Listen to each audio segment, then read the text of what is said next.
অনেকেই বলেন বেগুনি নাকি মুচমুচে হয় না, বেগুনি আবার মুচমুচে হবে না, তা কী করে সম্ভব? তাহলে অবশ্যই আমার এই ভিডিওটি ফলো করেন। আর আমার এই পদ্ধতি ফলো করে বেগুনি ভাজলে আমি গ্যারান্টি দিয়ে বলছি অবশ্যই আপনার বেগুনি মুচমুচে থাকবে 2-3 ঘন্টা। তো আমি এখানে নিয়ে নিলাম 3 কাপ বেসন, সাথে দিয়ে দিলাম 1 চামচের একটু বেশি মরিচের গুঁড়া আর হাফ চামচের একটু বেশি হলুদের গুঁড়া আর স্বাদ অনুযায়ী লবণ।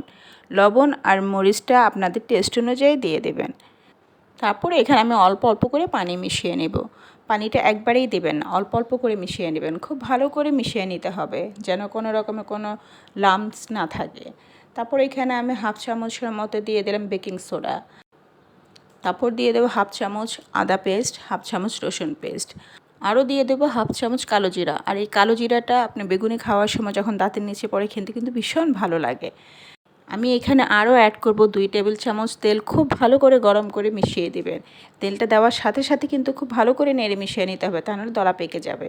তা আমার বেসনের ব্যাটারটা গোলানো শেষ, আমি এখন এটাকে রেস্টে রেখে দেব।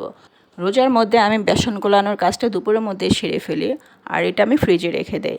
জাস্ট ইফতারের আগে বের করে ভাজাভুজির কাজ শুরু করে দেই। তা আমি এখন এখানে বেগুনি আর ফুলকপি ভাজবো। আর আগে আমি আলুর চপটা ভেজে নিয়েছি, সেজন্য আমার বেসনের পরিমাণটা কিন্তু কম দেখা যাচ্ছে। বেগুনি ভাজার আগে বেগুনের গায়ে সামান্য পরিমাণ লবণ মাখিয়ে নেবেন, এতে কিন্তু টেস্ট ভালো আসে।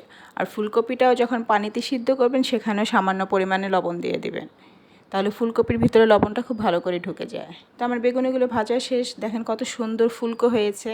এখন আমি ফুলকপিগুলো ভেজে নিচ্ছি। আর এই ফাঁকে আমি আপনাদেরকে একটা কাজ দিচ্ছি, সেটা হলো গিয়ে আপনারা যে আমার চ্যানেলটি সাবস্ক্রাইব করে দেন আর আমাকে সাপোর্ট করেন।